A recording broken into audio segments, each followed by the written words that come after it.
سلامت رہے، سلامت رہے۔ اللہ نے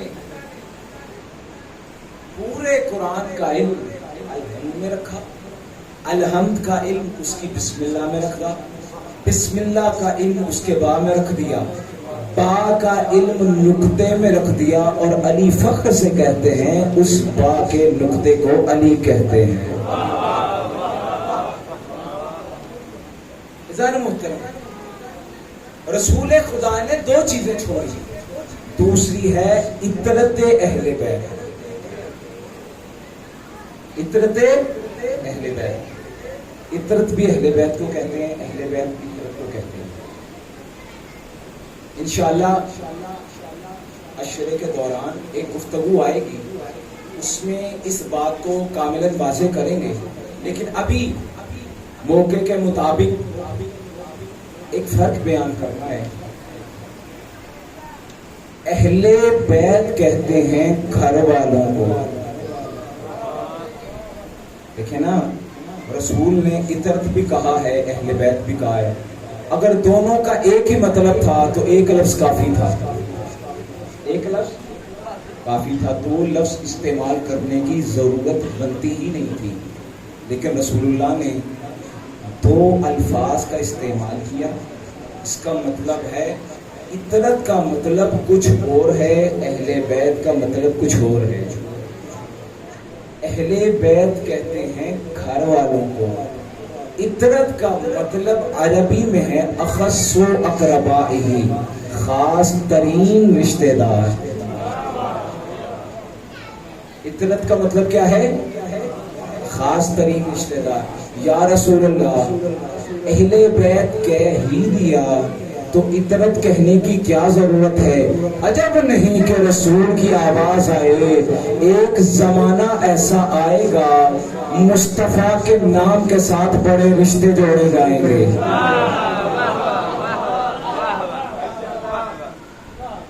مصطفیٰ کے نام کے ساتھ بڑے رشتے جوڑے جائیں گے، اور زمانہ سمجھے گا کہ رسول نے وہ رشتے بھی ہدایت کے لیے چھوڑے ہیں۔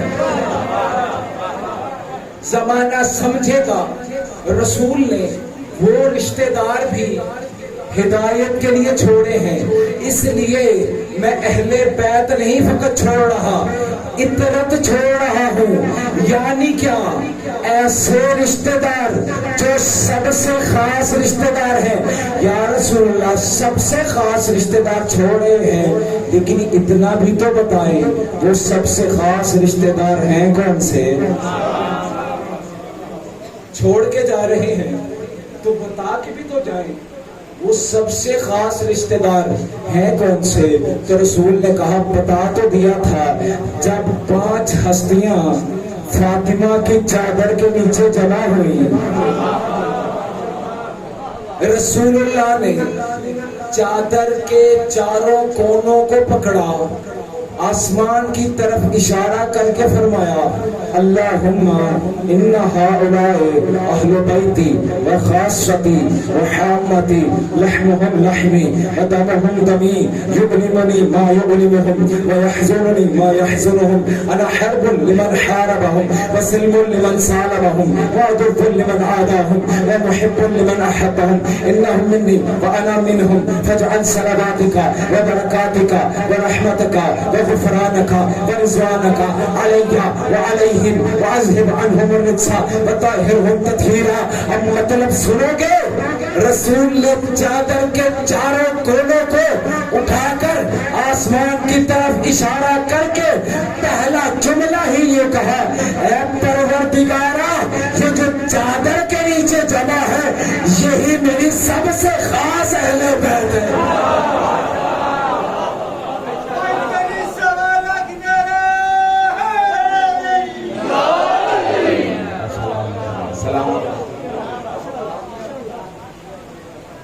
حدیثے کے ساتھ تو سب کو یاد ہے نا، اخص و اقربائہ، سب سے خاص ترین رشتہ دار۔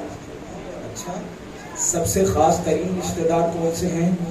فرمایا، ہم فاطمہ تو و ابوہا و بعلہا و بنوہا، وہ فاطمہ ہیں، وہ ان کے شوہر ہیں، وہ ان کے دونوں بیٹے ہیں، ان کے بابا ہیں. ذہن محترم ایک یہاں رکے سوال کر رہا ہوں. جبرائیل نے پروردگار سے پوچھا پروردگارا وہ کسا کے نیچے کون جمع ہے؟ پروردگارا زیر کسا کون جمع ہے؟ جبرائیل کا پتہ ہے نا کون ہے؟ جو کبھی سوٹ لے کے آتا تھا، کبھی آیتیں لے کے آتا تھا، کبھی وحی لے کے آتا تھا، کبھی درزی بن کے آتا تھا، کبھی جھولا جھولانے آتا تھا. وہی جبرائیل جو ہر وقت اسی در پہ رہتا تھا وہ اللہ سے آج پوچھ رہا ہے اے اللہ یہ ہیں کون؟ جبرائیل دن رات تو اسی دروازے پہ ہوتے ہو، آج کیا ہو گیا؟ آج کیا آپ کو پتا نہیں ہے کہ یہ فاطمہ ہیں، یہ علی ہیں، یہ ان کے بیٹے ہیں، یہ ان کے بابا ہیں؟ دن رات تو ان کی نوکری کرتے ہیں، کیا وجہ آج سمجھ نہیں آ رہی؟ عجب نہیں جبرائیل کی آواز آئے.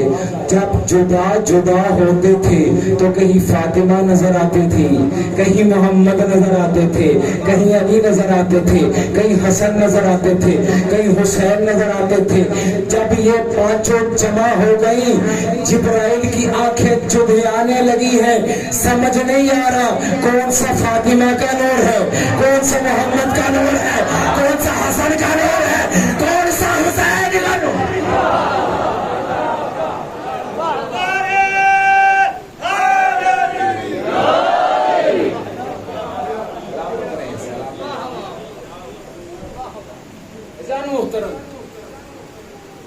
رسول نے دو چیزیں چھوڑی اور فرمایا ما ان تمسکتم بہما لن تضلوا بعدی.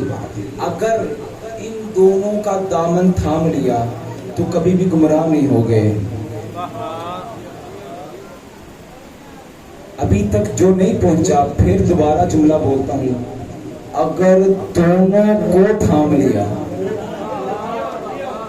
سلامت رہیں جو سمجھ گئے، ابھی تک جو نہیں سمجھے ان کے لیے پھر تکرار کر رہا ہوں. فرمایا جو دونوں کا دامن تھام لے.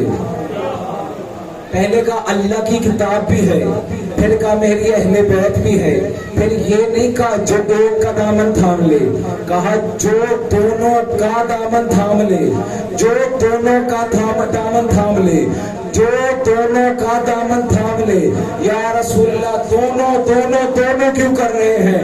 عجب نہیں رسول کی آواز ہے. میں تمہیں سمجھانا یہ چاہ رہا ہوں کبھی زندگی میں حسبنا کتاب اللہ کا دعویٰ نہیں کرنا.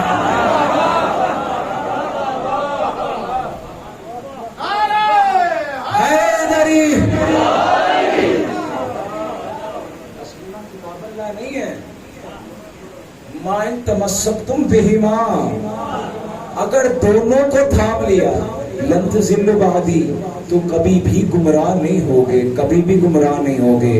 ذرا محترم دونوں کو تھام لیا. اچھا صادق آل محمد کی روایت ہے کذب من زعم انہ من شیعتنا، کذب من زعم انہ من شیعتنا وَهُوَ مُتَمَسِّكٌ بِعُرْوَةِ غَيْرِنَا.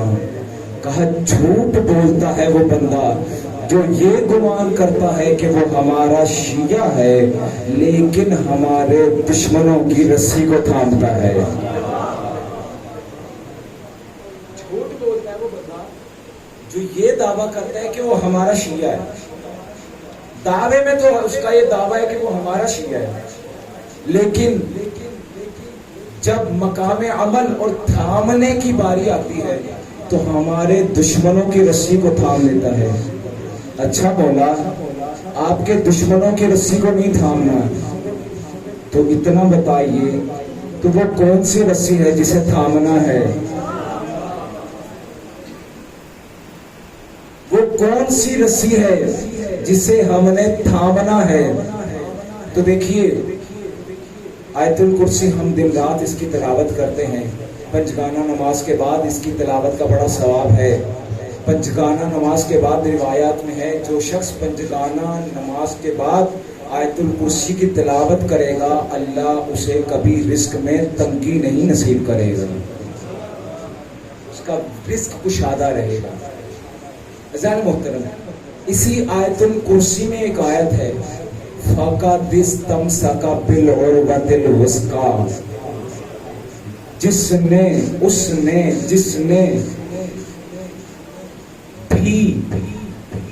نے اللہ کی مضبوط رسی کو تھام لیا.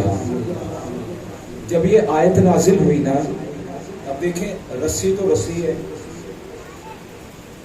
اب ایسے تو کوئی اللہ کی رسی لٹک نہیں رہی جسے ہم پکڑیں اور ڈائریکٹ جنت میں چلے جائیں، یا ہم اس رسی کو پکڑ کے دعویٰ کر دیں کہ ہم نے اللہ کی رسی پکڑ لی ہے. ایسی کوئی رسی دیکھی کسی نے؟ پریشان بیٹھے ہیں، شاید کسی کے گھر آئی دیکھی کبھی نہیں آئی نا. تو اصحاب نے بھی رسول خدا سے پوچھا یا رسول اللہ بتائیے تو صحیح یہ رسی ہے کون سی ہے؟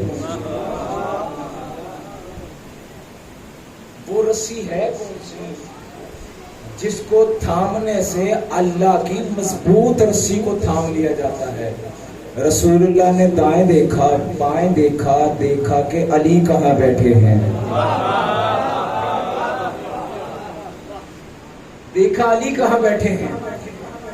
اب ایک مرتبہ علی پہ نگاہ پڑی، دیکھ کے کہا انتا عروۃ الوثقیٰ یا علی، آپ ہی تو اللہ کی وہ مضبوط رسی ہے.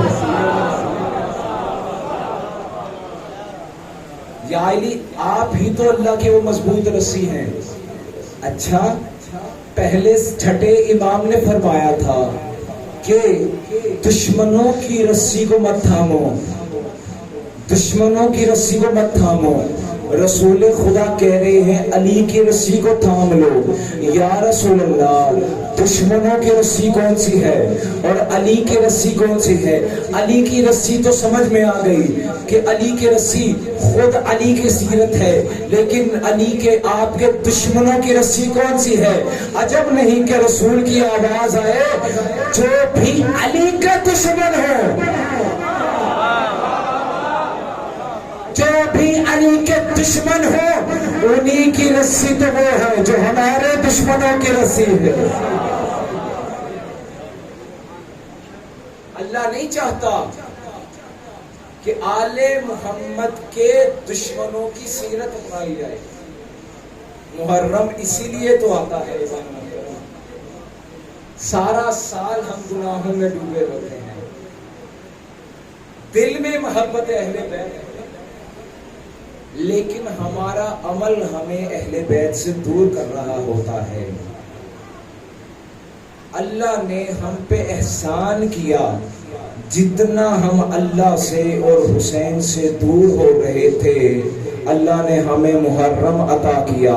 محرم نے ایک مقناطیس کا کام کیا، ادھر سے حسین کو ملایا، ادھر سے حسینیوں کو ملایا،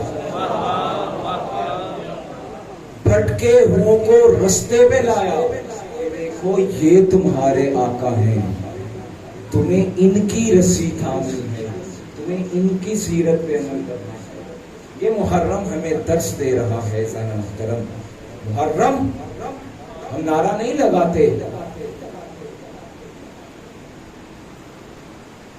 کہ ہم کربلا سے درس لیتے ہیں. کربلا ایک درس گاہ ہے، کیا فقط یہ نعرہ ہے؟ نہیں، نعرہ نہیں ہے بلکہ ہمارا عقیدہ ہے. عقیدہ ہر مومن کا یہی ہے، لیکن بعض اوقات ہمارے گناہ ہمیں اندھا کر دیتے ہیں اور ہمیں آل محمد کی رسی سے دور کر دیتے ہیں. یہ محرم آتا ہے، اسی تڑپ کے ساتھ عزاداران مظلوم کربلا فرش عزا سجاتے ہیں اور حسین کی مادر کو حسین کا بوسہ دینے چلے آتے ہیں. بس عزیزوں، میرا وقت تمام ہو گیا.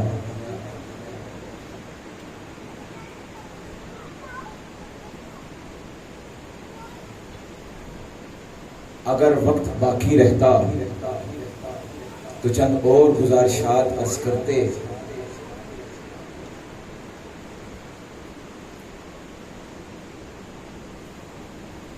یہ فضائل اصل میں یہ ہم اپنے اجر میں اضافے کے لیے پڑھتے ہیں اور سنتے ہیں، لیکن اصل روح عزاداری مسائل